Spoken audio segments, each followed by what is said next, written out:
Hello, my loves. Welcome into this reading for the full moon in Leo in the 8th house. So if you haven't already watched the introduction video, you can go ahead and watch that if you're curious to learn more about full moon energy, about the cycle of Leo, the cycle of this moon, the energy of Leo, or what it is that we're going to be doing in this reading. The 8th house is ruled by the 8th sign of the zodiac, which is Scorpio. Pluto rules Scorpio, so Pluto is also the ruler of the 8th house. The 8th house is the house of transformation. These are themes linked to Scorpio and Pluto. This can deal with inheritance. This can deal with magic, death, rebirth, and sexuality. So transformation is the area of your life that you're being invited to celebrate something that you're confident about in this area. Maybe you're confident about your sexuality. You want to celebrate that. Maybe there's this new magical life that you've been living and you want to celebrate that, and you're confident in your magic and the magic of life, and you want to celebrate that with this full moon. Great. Maybe you got a whole chunk of money and you want to celebrate that, and you're confident about where life is going now that you have this influx of energy. Great. Celebrate that. Okay. Maybe you're confident in your ability to redefine yourself and to be reborn into a new version of yourself, and you want to celebrate that. Okay?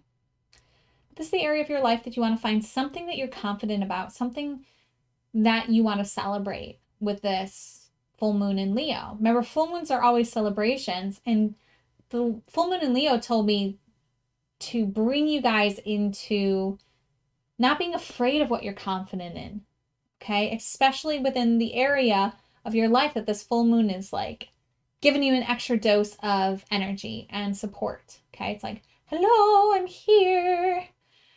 It's time to be confident. So yeah, we're going to be focusing on that in the reading. We're going to be getting guidance from the Starseed Oracle that's going to let us know and support us in this confidence and the celebration for the lunar phase. So let's see what's coming through for us. If you haven't already, close your eyes, taking a few deep breaths, called in your spiritual support team, and opened your heart to receive the guidance most aligned for you at this time. Go ahead and do that now. Pause the video if you need more time. Cards are falling all over. But it's this one right here. Yes, I love this card. I probably say that about all the cards, though. There are some that I don't like, but not really in this deck. This deck isn't as triggering as some of the other ones. Okay. The card says, water your garden, nourishment, body care, tenderness, and rest.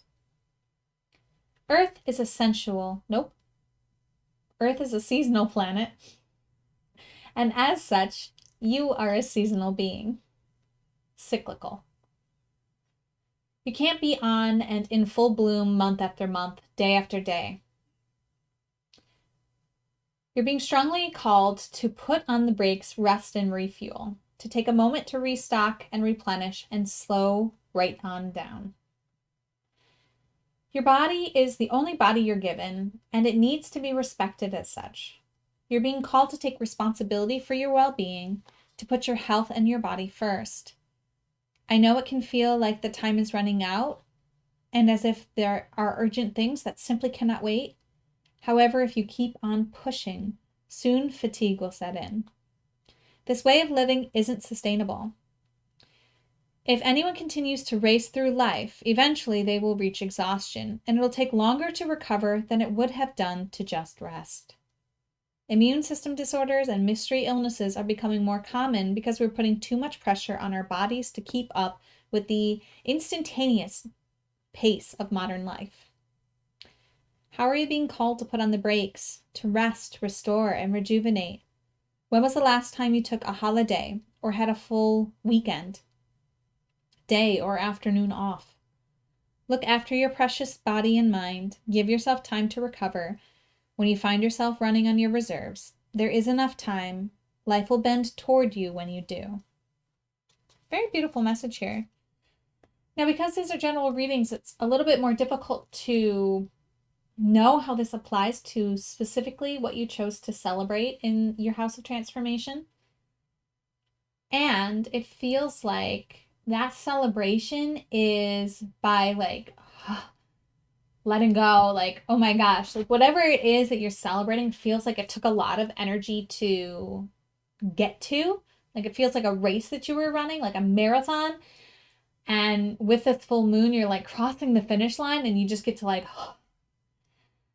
you're celebrating. You did it, but you're celebrating through like taking a hot bath and soaking your body in salt and lighting some candles and just letting yourself be cared for, taken care of, letting the universe carry you for a little bit, letting yourself float.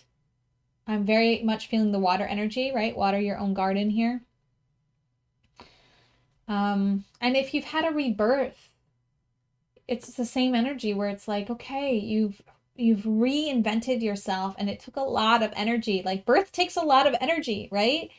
We have to relax and recuperate after birth. This is the energy that I'm feeling, very much so. It's like you've birthed something that you definitely are to be congratulated for, that you should be confident in, and it's time to rest now. It's time to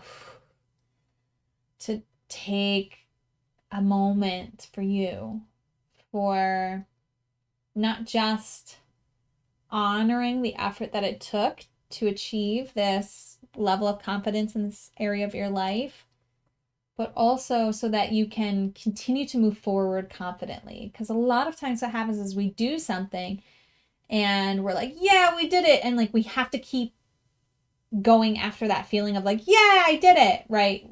We have to keep feeling accomplished, right? We almost like get addicted to that whole process of like the aiming for something. And sometimes it's not the right time for that. You know, in the Northern Hemisphere, especially where I am located, it's winter and it's cold and it's time to just rest, to not do everything and not overexert yourself and really love on you and whatever that means for you. Some people like meditation. Some people like going for walks. Some people like baths. Some people like listening to some soothing music. I love solo piano music. It's so calming to me. I love koshi bells, koshi chimes. They're really calming to me too. Nature sounds always transport me to beautiful magical lands. Like I love the magical land in this picture, right? It's just full of magic and wonder and beauty. So fill yourself with that feeling as you celebrate your confidence, the confidence that you have in this transformation that you chose to focus on. Does that make sense? Let me know if you have questions. Let me know how this resonates. And as always, namaste. The universal light within me salutes and honors the universal light within you. Namaste.